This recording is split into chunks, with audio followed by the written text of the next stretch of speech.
जय मसीह की। Glory TV देखने वालों को सबको मेरा जो है मसीह में सलाम पहुँचे और मसीह की तसल्ली और मसीह का इत्मीनान जो है वो आप सबको जो है वो हासिल होता रहे। एक दफ़ा फिर आपकी खिदमत में हाजिर हूँ रोज़ की रोटी का प्रोग्राम लेके।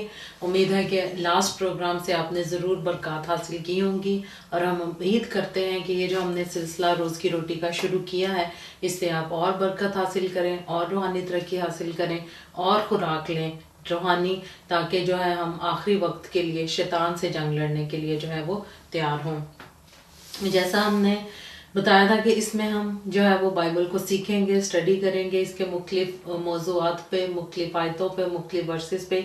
जैसे मैं सीखती हूँ वैसे ही मैं कोशिश करूँगी कि हम मिल के इसको सीखें और मैं आप तक भी जो उसका पैगाम है कलाम का, सही मायनों का, जिसमें खुदावंद हमसे बात करना चाहता है वो मैं आप तक पहुँचा सकूँ। जैसे लास्ट वीक हमने बात की थी रोज़ की रोटी पे और मुबारकबादियों पे। उम्मीद है कि उससे देखने वालों ने, अजीज़ों ने जो है बरकत हासिल की होंगी। जैसे मैंने सीखा वैसे ही आपने सीखा होगा। आज हम जो है वो हम पैराबल्स पे बात करेंगे। तो सबसे पहले कि हम इस पे बात शुरू करें, हम अपने आप को खुदावंद के हजूर जो है वो सरेंडर करें, अपने आप को खुदावंद के हजूर दें ताकि वो हमारी जो है पूरे प्रोग्राम में रहनुमाई करें। आए हम अपने सरों को झुकाएं और दुआ करें। अरे मेरे प्यारे खुदावंद मसीह यीशु में मेरे आसमानी और रूहानी बाप, तेरा शुक्र अदा करती हूँ इस मौका के लिए, इस वक्त के लिए, इस घड़ी के लिए कि जिसमें फिर तूने हमें ये मौका दिया, ये अपॉर्चुनिटी दी ग्लोरी प्लेटफॉर्म के तवज्जुह से कि हम लोगों से फिर एक दफ़ा जो है बात कर सकें, उन तक तेरा पैगाम पहुंचा सकें, उनको तेरा कलाम दे सकें। खुदा बाप, हम तेरा शुक्र अदा करते हैं इस मौका के लिए।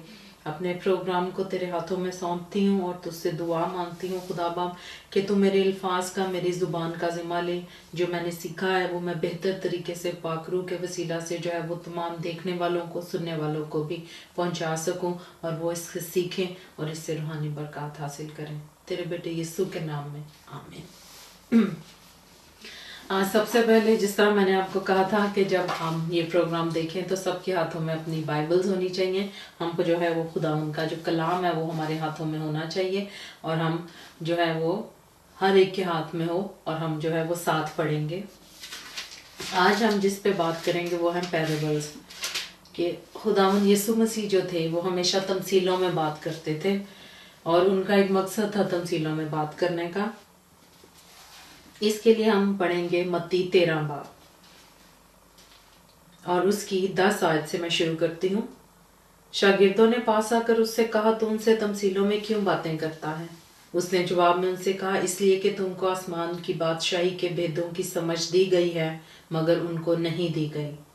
क्योंकि जिसके पास है उसे दिया जाएगा और उसके पास ज्यादा हो जाएगा, और जिसके पास नहीं है उससे वो भी ले लिया जाएगा जो उसके पास है। मैं उनसे तमसीलों में इसलिए बातें करता हूँ कि वो देखते हुए नहीं देखते और सुनते हुए नहीं सुनते और नहीं समझते। और उनके हक में ये साया नबी की ये पेशन गोई पूरी होती है कि तुम कानों से सुनोगे पर हरगिज ना समझोगे और आंखों से देखोगे पर हरगिज मालूम ना करोगे, क्योंकि इस उम्मत के दिल पर चर्बी छा गई है और वो कानों से ऊंचा सुनते हैं और उन्होंने अपनी आंखें बंद कर ली हैं, ता ऐसा ना हो कि आंखों से मालूम करें और कानों से सुने और दिल से समझें और रजू लाएं और मैं उनको शिफा बख्शूं। आमीन। जी, हमने अक्सर ये देखा होगा कि जो पैराबल्स होती हैं वो हम क्यों यूज़ करते हैं, तमसीलें, मिसालों में बातें हम क्यों करते हैं, ताकि हमारी जो बात है वो सुनने वाले को और जो देख रहा है उसको अच्छे तरीके से समझ में आए। जैसे कि हम स्कूल्स में, यूनिवर्सिटीज़ में देखते हैं एविएट्स यूज़ की जाती हैं किसी भी मौजू को, टॉपिक को सही तरीके से समझाने के लिए, ताकि इसका मतलब समझ में आ जाए। लेकिन जब हम इसको पढ़ते हैं खुदावंद के कलाम को और हम देखते हैं तो इसमें खुदावंद यीशु मसीह का जो मतलब है वो बिल्कुल ऑपोजिट है। उसमें खुदावंद यीशु मसीह जो है वो कहते हैं कि ये मैं तमसीलों में इसलिए बातें करता हूँ कि ये सुनते हुए ना सुने और देखते हुए ना देखें। तो हम सोचते हैं कि ये क्या है, तो ये क्या बात खुदावंद ने कही कि जो सुनते हुए ना सुने और देखते हुए ना देखें। तो हम अगर देखें तो सुनते हुए कौन नहीं सुनता? वो जिसके कान पाकरू ने अभी बंद किए हुए हैं। वो देखते हुए कौन नहीं देखते? जिनकी आंखें अभी तक बंद हैं, जो खुदावंद के कलाम सामने होते हुए भी उसको नहीं समझते, उसको नहीं देखते। वो ये कहता है कि जो सुनने वाले हैं, जो समझने वाले हैं, जो बिलीवर्स हैं, वो खुदावंद के फर्जंद हैं, जो रोशनी के फर्जंद हैं, नूर के फर्जंद हैं। लेकिन जो अंधेरे के फर्जंद हैं वो लोग हैं जिनकी आंखें और कान अभी भी बंद हैं। तो जो पैराबल्स हैं वो बहुत से मायनों में इस्तेमाल होती हैं। जो खुदावंद ने तमसीलों में बातें की, जो चारों अंजीलें जो तमसीलों का बयान करती हैं, वो चारों जो हैं वो उसके मल्टीपल मीनिंग्स थे पैराबल्स के।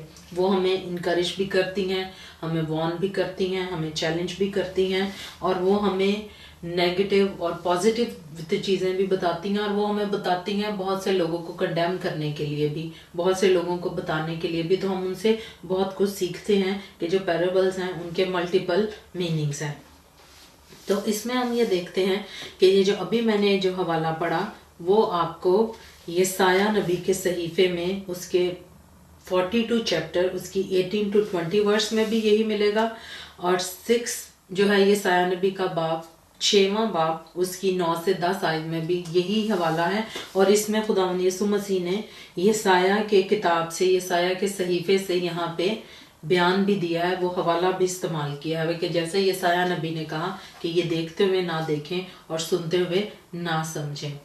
तो हम ये समझ जाते हैं कि खुदावंद यीशु मसीह का यहाँ बात करने का मकसद ये है कि जो बिलीवर्स हैं, जो उस पर ईमान रखते हैं, वो इन चीज़ों को समझें। और जो पैराबल्स हैं, जो खुदावंद की तमसीलें हैं, वो हमेशा उनका मतलब दो धारी हैं। वो दो धारी तलवार की तरह होती हैं कि हम सब अगर समझना चाहते हैं, अगर मैं अपने दिल को खोलूं, पाक रूह को बुलाऊं, खुदावंद के कलाम को समझना चाहूं, आज जिस तरह आप बहुत से लोग देख रहे होंगे और अगर मेरा ये पैगाम सुन रहे हैं, और अगर आप चाहेंगे कि मैं किरण जो बोल रही है वो हमें समझ में आए, तो आप दिल से अपने दिल को खोलेंगे और उसको अब्जॉर्ब करेंगे, आपके दिल में जज़ब होगा, आपको समझ में आएगा। लेकिन अगर मैं बोल रही हूँ और आप लेट गो कर रहे हैं, वो सुनना नहीं चाह रहे, उसको समझना नहीं चाह रहा, तो मेरा बोलना आपके लिए रायगा जाएगा। लेकिन जो सुनते हैं, समझते हैं, उन पे वो असर करता है। तो इसीलिए खुदावंद यीशु मसीह तमसीलों में बातें करते थे। अब हम अगर मत्ती की अंजील उसका ये 13 बाब लें, तो इसमें खुदावंद यीशु मसीह ने 7 तमसीलें दी। इसमें उन्होंने 7 तमसीलें दी हैं और 7 तमसीलों में उन्होंने अपने शागिर्दों को मुख्तलिफ बातें समझाने की कोशिश की है, जिसमें से 2 तमसीलें हम देखते हैं कि हमने बहुत देखा है कि इन 2 तमसीलों पे हमारे चर्चेस में बहुत ज़्यादा बात होती है, सरमन्स बहुत ज़्यादा होते हैं, प्रीचर इन्हीं 2 तमसीलों पे बहुत ज़्यादा बोलते हैं। वो ये है कि एक बोने वाले की मिसाल, जो बीज बोने निकला 4 किस्म की ज़मीन के, जो बोने वाला चार बीजों की, कि वो 4 जगह पे बोए गए। ज़मीनें फ़र्क फ़र्क थी, इसलिए हर ज़मीन ने अपना फ़र्क रिजल्ट दिया उनको लेके। एक तमसील जो है वो है कड़वे दानों की, जो कि आपको इसी में 13 बाब उसकी 36 से 43 आयत तक अगर आप पढ़ते हैं, 36 to 43, तो उसमें भी वो तमसील की। और ये जो 2 तमसीलें जो इसमें यूज़ की गई हैं, वो खुदावंद ने उनका मतलब भी अपने शागिर्दों को समझाया है। बीज बोने वाले की तमसील का मतलब भी खुदावंद ने समझाया है, और जो खुदावंद ने आसमान की बादशाह खेत की मानिदा के जिसमें अच्छा बीज बोया गया और किसी दुश्मन ने आके उसमें कड़वे दाने बो दिए, तो वो वाली भी तमसील जो है हम देखते हैं कि इन दोनों तमसीलों का शागिर्दों ने मतलब पूछा खुदावंद से अलहदगी में, तो खुदावंद ने उनका मतलब उन्हें समझाया। लेकिन जो बाकी की तमसीलें थी जो खुदावंद ने बयान की, शागिर्दों ने उनका मतलब खुदावंद यीशु मसीह से नहीं पूछा कि इनका क्या मतलब है। तो आज हम उन तमसीलों को जैसे मैंने समझा, मैंने सुना, उसको स्टडी किया, तो वो मैं आपसे शेयर करना चाहती हूँ कि उन तमसीलों का जो है वो हमारी ज़िंदगी में क्या मकसद है, वो उनका क्या मतलब है, जो बाकी की जो 4 तमसीलें हैं जो इसमें यूज़ हुई हैं। तो हम जो है उससे शुरू करेंगे राई के दाने की तमसील से। अगर आप मत्ती की इंजील उसका 13 बाब उसकी 31वीं आयत से देखें, तो उसमें है, उसने एक और तमसील उनके सामने पेश करके कहा कि आसमान की बादशाही उस राई के दाने की मानिद है जिसे किसी आदमी ने लेकर अपने खेत में बो दिया, और सब बीजों से छोटा तो है, मगर जब बढ़ता है तो सब तरकारियों से बड़ा ऐसा दरख्त हो जाता है कि हवा के परिंदे आकर उसकी डालियों पर बसेरा करते हैं। अब इसमें जब इस तमसील के हम 3 हिस्से करेंगे। सबसे पहले हम देखेंगे राई के दाने को, फिर हम देखते हैं कि जब वो सबसे ज़्यादा बढ़ जाता है फिर हवा के परिंदे उसकी डालियों पे बसेरा करते हैं। तो इस तमसील को हमने 3 जो स्टेजेस हैं उसकी देखेंगे।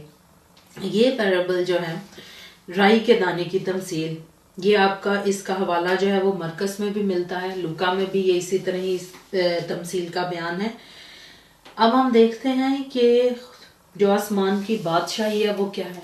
आसमान की जो बादशाही है वो है बॉडी ऑफ बिलीवर्स, उस पे ईमान लाने वालों का जो है, क्योंकि खुदावन ने क्या कहा था कि जो तुम लोग जो हो वो मसीह का बदन हो। हम जो हैं वो चर्च हैं, कलीसियाँ हैं। खुदावन की जो बादशाही है वो हम में सुकूनत करती है। तो हमारी जो बॉडीज़ हैं वो हैं कलीसिया, हम उनको क्या कहते हैं, चर्च। जो मैं हूँ वो बिल्डिंग की यहाँ पे बात नहीं करता, वो इंसानों की बात करता है कि जो मैं हूँ वो मैं एक खुदावन का जो है वो कलीसिया हूँ मैं खुदावन की, जो लोगों से बनती है, बिल्डिंग से नहीं बनती। तो किंगडम ऑफ गॉड क्या है, बॉडी ऑफ बिलीवर्स यानी मैं। अब इसमें जो राई के दाने की तमसील है वो जैसे मैं हूँ, मेरे अंदर वो ईमान के तौर पे हम यहाँ पे राई के दाने को देखते हैं। और कलाम में भी आप दूसरी जगहों पे जब हवाले पढ़ते हैं तो राई के दाने को हमेशा खुदावन ने ईमान के लिए इस्तेमाल किया है कि अगर तुम में राई के दाने के मुताबिक भी ईमान होगा तो तुम क्या करोगे। अगर एक पहाड़ को कहोगे कि ये पहाड़ में डूब जाए तो ये पहाड़ में डूब जाएगा, अगर तुम में राई के दाने के बराबर में ईमान होगा। और हम देखते हैं कि जो राई का दाना है वो सबसे ज्यादा छोटा सा दाना है, ब्लैक कलर का होता है, वो सबसे छोटा होता है। तो वो क्या है, वो हमारे ईमान को जाहिर करता है कि जब हम अपनी इस बॉडी में इतना सा भी ईमान रखते हैं, इतना से भी राई के दाने के बीज को बोते हैं, तो वो क्या करता है, उससे हमारा जो है वो हमारे ईमान को जाहिर करता है कि इतना सा भी अगर राई का दाना, इतना सा भी अगर ईमान हमारे दिल के अंदर है तो हम क्या होते हैं, वो उसको खुदावन जो है उसको बढ़ाता है, उसको बरकत देता है। और ईमान किससे पैदा होता है, ईमान हमेशा सुनने से पैदा होता है। और सुनना कहाँ से, खुदावन के कलाम से। जैसा कि फिर हम आगे देखते हैं कि हम कहाँ से सुनते हैं, कैसे सुनते हैं और हमारी सोर्स क्या है। वो सिर्फ हमारी सोर्स जो है वो बाइबल है, खुदावन का कलाम है, जहाँ से हमने सुनना है, सीखना है, समझना है और उस पर अमल करना है। तो सुनना खुदावन के कलाम से। तो हमारे दिल में अगर राई के दाने के मानिद भी ईमान है जो हमारे दिल में बोया गया है तो वो फल लाता है। फिर इसकी दूसरी स्टेज क्या है राई के दाने की, कि ये बड़ा दरख्त बनता है, तनावर दरख्त बनता है। और इसकी एक और भी मिसाल है, ईमान कहाँ से शुरू हुआ, 12 शागिर्दों से ईमान शुरू हुआ। वो बहुत थोड़े थे लेकिन क्या हुआ कि वो बहुत बढ़ गए। तो राई का दाना छोटा था, शागिर्द भी थोड़े थे, कलीसिया भी हमेशा मैं एक हूँ, लेकिन जैसे हम रफाकत रखते हैं, बढ़ते बढ़ते बढ़ते हम 10 का ग्रुप बनते हैं, 20 का ग्रुप बनते हैं। इसी तरह ही जब 12 शागिर्द थे, जब उन्होंने पैगाम फैलाना शुरू किया, दुनिया के कूचों तक पहुंच गए, तो आज हम मसीही हैं उन लोगों की वजह से। तो वो जो इतने से थे, हमेशा थोड़े से खुदावन शुरुआत करता है। राई का दाने की मिसाल है कि हमेशा खुदावन जो है वो हमेशा स्मॉल बिगनिंग चाहता है, हमेशा थोड़े से वो जो है वो आगाज करता है। अब हम आगे देखें तो क्या होता है कि हम थोड़े होते हैं लेकिन हम फिर आहिस्ता आहिस्ता रफाकत रखते हुए खुदा के कलाम को सीखते जब बढ़ते हैं तो हम बहुत बढ़ जाते हैं। अगर मैं एक को देखूं, अब मैं हूं, तो फिर कलाम मेरे में थोड़ा थोड़ा थोड़ा थोड़ा जैसे ईमान बढ़ता जाएगा, कलाम पढ़ने से, सुनने से, सीखने से, तो मेरे अंदर बहुत ईमान बढ़ जाएगा, पागरू की और बहुत ताकत आ जाएगी। तो मेरे अंदर ईमान जो है वो अब तनावर दरख्त की तरह बन जाएगा। जैसे कलीसिया बहुत बड़ी बन जाती है, चर्च बहुत बड़े बन जाते हैं। तो दूसरी जो इसकी स्टेज थी वो क्या थी कि खेत में बोया गया और फिर सब बीजों में से छोटा था, मगर जब बढ़ता है तो सब तरकारियों में से बड़ा और ऐसा दरख्त बन जाता है। तो वो फिर क्या हो गया कि ईमान बढ़ते बढ़ते बहुत बड़ा हो गया। जैसे कलीसिया बहुत बड़ी होती है और बिग एंडिंग होती है हमारी। स्टार्ट हमने किया शॉर्ट से, थोड़े से, लेकिन हम क्या हो गए, हम बहुत ज़्यादा हो गए। फिर जब हम बहुत ज़्यादा हो जाते हैं, हम खुदावन में बहुत ज़्यादा बढ़ जाते हैं, तो फिर क्या अक्सर होता है, जो हम तीसरी स्टेज पे देखते हैं वो क्या है कि हवा के परिंदे आकर उसकी डालियों पर बसेरा करते हैं। मैंने जब स्टडी की मैंने पढ़ा तो मैंने देखा कि जो हवा के परिंदे हैं, बर्ड्स ऑफ एयर हैं, उनको मिनिस्टर ऑफ सेटन के तौर पे इस ईडियम को यूज़ किया गया है। कलाम में कहीं पे भी अगर परिंदों का वर्ड यूज़ किया है, हवा के परिंदों का, तो वो शैतान की कुव्वतों के लिए इस्तेमाल किया गया है। और हम इनको अगर अपने दुनियावी मायनों में देखें, ये तो तमसील में खुदा ने हवा के परिंदे कहा, अगर हम इनको दुनियावी मायने देखें कि जब मैं एक तनावर दरख्त हूँ, मेरे अंदर अब रूहानी फल हैं, मैंने रूह में कुव्वत पा ली है, मैं बहुत बढ़ गई हूँ, तो फिर क्या होता है कि जो शैतान होता है, उसके लोग होते हैं या ऐसे लोग जो फॉल्स डॉक्ट्राइन, फॉल्स टीचिंग या कलाम को बिगाड़ने वाली बातें ऐड करते हैं, तो उससे क्या होता है, वो आपके रूहानी फलों को ख़राब कर लेते हैं। जैसे दरख्त पे जब परिंदे बैठते हैं तो उसके बीज को खाते हैं और उसके फलों को खाते हैं और उस दरख्त को ख़राब कर देते हैं, उनमें घोंसले बना के उस दरख्त को ख़राब कर देते हैं। इसी तरह जब आप एक रूहानी बदन में, जब आप फिर इस तरह आप उसमें करप्शन शुरू कर देते हैं, आपने देखा है उसमें और चीज़ें ऐड करनी शुरू कर देते हैं, और जो लोग खुदा की डॉक्ट्राइन को ख़राब करते हैं, तो उससे क्या होता है कि वो जो बदन है खुदावंद का, चर्च जो है, वो ख़राब हो जाता है। इस तीसरे हिस्से में खुदावंद हमें ये वार्न करते हैं, वो ये हमें सिखाना चाहते हैं कि जब एंड टाइम्स आएंगे, आखिरी वक्त आएगा, तो तुम इन चीज़ों से होशियार रहना, हवा के परिंदों से, यानी उन फॉल्स डॉक्ट्राइन से, और उन शैतान के जो लोग हैं, उन जो वो मिनिस्टर हैं जो सेटन के, उनसे तुम होशियार रहना और उनको अपने अंदर जो है वो शामिल नहीं होने देना। तो मैं इस जो है तमसील को जब मैंने इस तरह से पढ़ा, समझा, तो मुझे समझ आई कि वाकई हमारे अंदर जब किसी भी नॉन बिलीवर जो खुदावंद में आता है, या जिसने खुदावंद को कबूल नहीं किया, जब वो खुदावंद को कबूल करता है, या नॉन बिलीवर खुदावंद में आता है तो मसीह को कबूल करता है, तो उसके अंदर ईमान थोड़ा होता है, लेकिन आहिस्ता आहिस्ता आहिस्ता जैसे जब रूह पाक का पानी उसको मिलता है, कुव्वत मिलती है, कलाम वो सीखता है, समझता है, खुदावंद के कलाम से पढ़ता है, तो वो एक तनावर दरख्त बन जाता है। लेकिन फिर उसको इस चीज़ का ख्याल रखना है कि वो ऐसी फॉल्स डॉक्ट्राइन से और फॉल्स टीचिंग से है उनसे बचे, और जो वो है फिर अपने आप को जो है वो प्योर रखे, अपने अंदर जो है वो प्योरिटी रखे, और किसी भी चीज़ को जो है वो अपने आप को ख़राब जो है वो ना करने दे। उम्मीद करती हूँ कि जिस तरह मुझे समझ में आई उस तरह मैंने आपको भी इसलिए समझ में आई होगी। अब हम दूसरी तमसील की तरफ चलते हैं। उसने एक और तमसील उनको सुनाई कि आसमान की बादशाही उस खमीर की मानिद है जिसे किसी औरत ने लेकर 3 पैमाना आटे में मिला दिया और वो होते होते सब खमीर हो गया। जी, अब फिर आसमान की बादशाही कौन है? आसमान की बादशाही बॉडी ऑफ बिलीवर्स है। और अगर हम देखें कि खमीर क्या है, तो खमीर जो है वो हमेशा ये सिन के तौर पर ईडियम यूज़ हुआ है। अगर हम पुराने अहदनामे में भी देखें और नए अहदनामे में भी देखें, तो खुदावंद यीशु मसीह ने जब भी खमीर का जिक्र किया है तो उन्होंने हमेशा इसको सिन के तौर पे यूज़ किया है।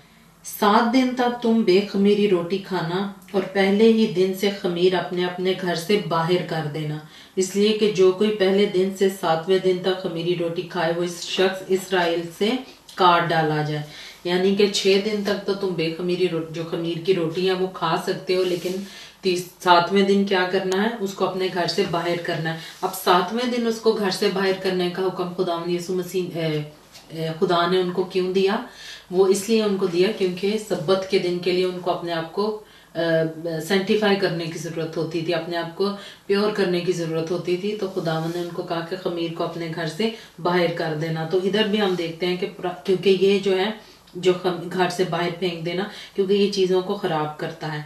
और हमेशा खुदावन यीशु मसीह ने अपने लिए क्या वर्ड यूज़ किया है कि ज़िंदगी की रोटी मैं हूँ। उन्होंने ये कभी नहीं कहा कि ज़िंदगी की बेखमीरी रोटी मैं हूँ, क्योंकि जो बेखमीरी रोटी है वो सिन के तौर पर इस्तेमाल हुआ है। उसका हवाला नए अहदनामे में भी और पुराने अहदनामे में भी।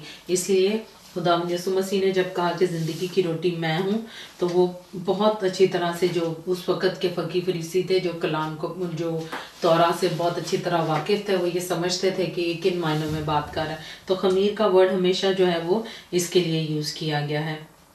इसलिए खुदावंद ने अगर हम देखें मत्ती 16 बाब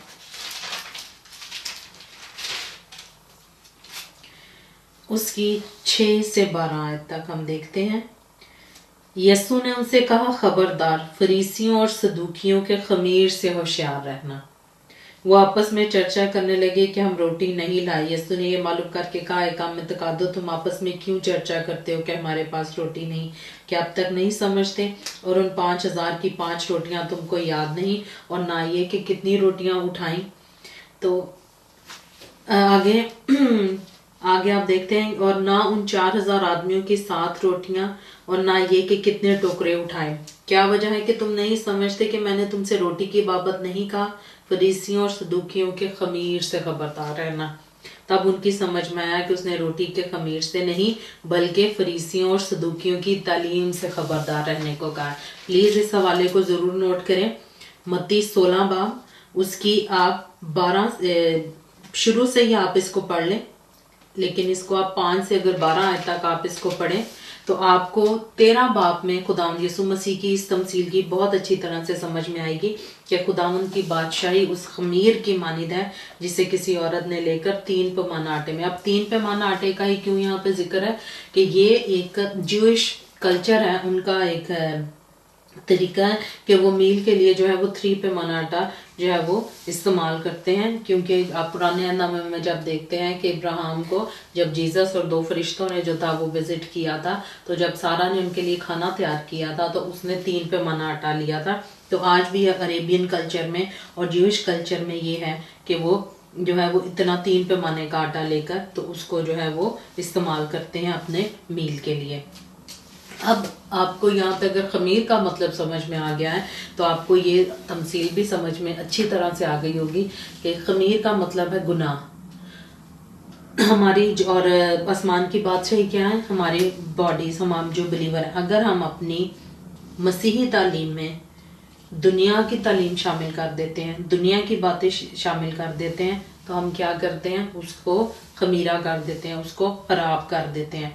और चर्च के साथ खुदावंद ने बहुत अच्छे तरीके से बता दिया था कि आखिरी वक्तों में क्या होगा। आखिरी वक्तों में यही होगा कि जो चर्च हैं, जो कलीसियाएं हैं, वो फॉल्स टीचिंग्स की तरफ जाएंगी, उसमें खमीर शामिल होना शुरू हो जाएगा। जो दूसरी अपनी तरीके हैं, जो अपने तरीके से कलाम को अपने मतलब के लिए उसको बनाते हैं या लोगों तक पहुंचाते हैं, वो इसमें चीज़ें शामिल होनी शुरू हो जाएंगी। तो खुदावंद इस चीज़ों को जानते थे, इसीलिए इसमें भी वार्निंग है कि हमने जो है अपनी जो तालीम है, जो हम कलाम से समझते हैं और कलाम से सीखते हैं, इसमें हमने बाहर की किसी चीज़ को ऐड नहीं करना। इसको हमने जो है इस कलाम को जैसा ये है इसको ऐसे ही कबूल करना है। तो ये हमें आखिरी वक्तों की वार्निंग देती है जो खुदावंद ने हमें दी। और आज भी हम अपने चर्चेस में देखें, अगर आप हवाले ये में देखें, अपने स्पेयर टाइम में आप ये हवाले पढ़ सकते हैं। 2 तिमोथी यानी कि 2 तिमोथियस, उसका 3 बाब, उसकी 1 से 5 आयत में जो भी लास्ट डे में जो सब कुछ होगा, जो शहवत परस्ती, जो नंग, जो भी रंग, नाच गाने, शराबी, जो भी जो है शहवत परस्ती, ये सब जो चीज़ें हैं वो बढ़ जाएंगी। तो खुदावंद को ये पहले पता था, इसलिए खुदावंद हमें आज ये क्या समझाना चाहते थे कि हमें खुदावंद से प्योरिटी के लिए दुआ करनी चाहिए। हमें खुदावंद से ये दुआ करनी चाहिए कि वो हमें जो है वो प्योर रखे, हमारी जो खिदमत है वो खुदावंद के लिए प्योर है। और अगर आप इस तमसील को देखें, आप अगर रेवलेशन उसका चैप्टर 3 में देखें कि थवातीरा की कलीसिया यानी कि चर्च ऑफ टायथीरा को भी खुदावंद ने यही पैगाम दिया था कि उसमें जो इजबल थी, जो लोगों को जो थी वो गुमराह करती थी, हरामकारी करती थी, तो उससे भी इस तमसील का जो है वो आपको मतलब जो है वो समझ में आ जाएगा कि हमें आज उन लोगों को इनकरेज करने की ज़रूरत नहीं है जो कलाम को बिगाड़ते हैं, बल्कि पौलुस रसूल कहता है कि तुम लोगों को जो है वो जो लोग करप्शन करते हैं, जो करप्ट है, उन लोगों से बाज रहने की ज़रूरत है। आपको मैं 2-3 हवाले देती हूँ, आप अपने स्पेयर टाइम में ज़रूर इसको पढ़ें। अमाल की किताब, उसका 20 बाब, उसकी 21 आयत, और पहला तिमोथियस, उसका 4 बाब और उसकी 1 आयत। और जैसे मैंने पहले बताया था कि 2 तिमोथियस, उसका 3 बाब, उसकी 1 से 5 आयत आप पढ़ें। तो खुदावंद हमें ये वार्निंग के तौर पे ये तमसील देते हैं कि हमने जो है वो खबरदार रहना है। जो खमीर है, जो लोगों का खमीर है, उनकी तालीम है, उनसे खबरदार रहना है। और मत्ती जो 16 बाब में हमने पढ़ा, उसमें भी खुदावंद ने हमें ये समझाया कि जो फ़कीह और फरीसी हैं उनकी तालीम से खबरदार हो, क्योंकि उनकी तालीम जो है वो सिर्फ ऊपरी तालीम है, रिलीजियस है, वो स्पिरिचुअल नहीं है। इसमें यही है कि जो रिलीजियस तरीके से आप ज़िंदगी गुजारते हैं वो नहीं गुजारनी, हमें स्पिरिचुअल तरीके से ज़िंदगी गुजारनी है, जैसा कलाम हमसे तकाजा करता है। उसके बाद वाली तमसील जो है वो मैं पढ़ती हूँ, आप अब देखें 13 बाब, वही मत्ती के 13 बाब पे आज हम स्टडी कर रहे हैं, उससे सीख रहे हैं। उसका है जी, उसकी 44 वर्ड से अब मैं पढ़ूंगी। आसमान की बादशाही खेत में छुपे खजाने की मानिद है, जिसे किसी आदमी ने पाकर छिपा दिया और खुशी के मारे जाकर जो उसका था बेच डाला और उस खेत को मोल ले लिया। और आगे मैं इसको कंटिन्यू करती हूँ 45 वर्ष से। फिर आसमान की बादशाही उस सौदागर की मानिद है जो उम्दा मोतियों की तलाश में था। जब उसे एक बेशकीमत मोती मिला तो उसने जाकर जो उसका था सब बेच डाला और उसे मोल ले लिया।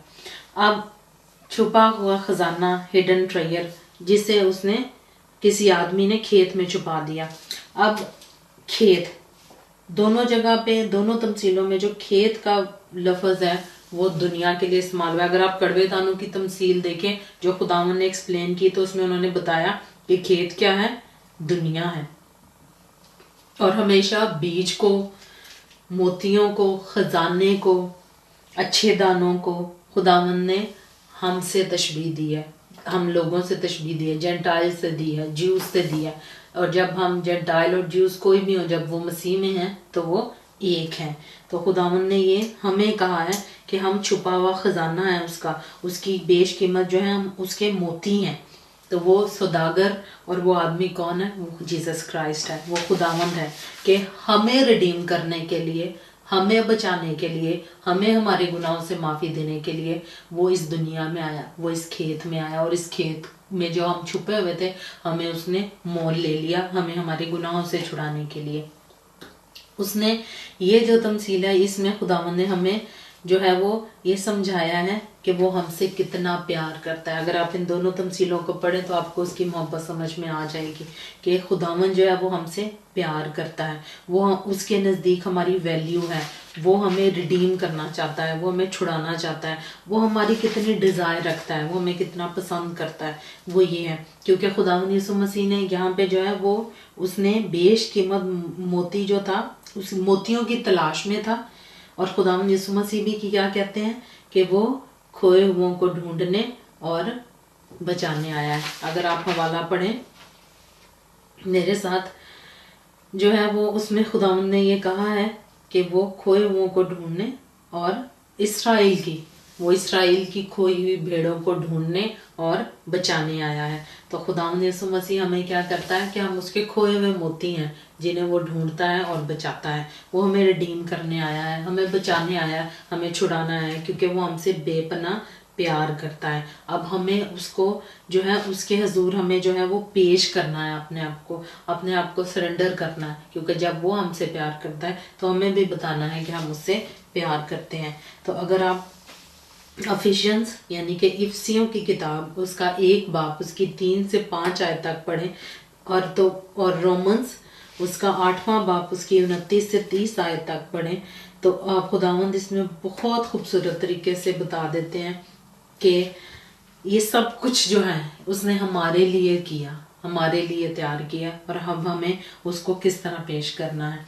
तो ये जो दोनों तमसीलें हैं इसमें आपको उम्मीद करती हूँ कि आपको जो है, आपने भी जिस तरह मैंने सीखा आपने भी सीखा कि ये बेशकीमत मोती और ये ख़जाना हम है, जिससे वो ढूंढने के लिए आया था। उसने ये हम अपने आप को कुर्बान करके, अपने आप को सूली पर चढ़ा के हमारे गुनाहों के लिए हमें ख़रीद लिया, हम अब उसके ख़रीदे हुए हैं। अगर आप रोमन्स में पढ़ें 8 बाब उसके 29 से 30 आयत में, तो ये इसमें हमें यही बताता है कि हम उसके ख़रीदे हुए हैं, उसने हमारी कीमत अदा की है हमें सिर्फ छुड़ाने के लिए और बचाने के लिए।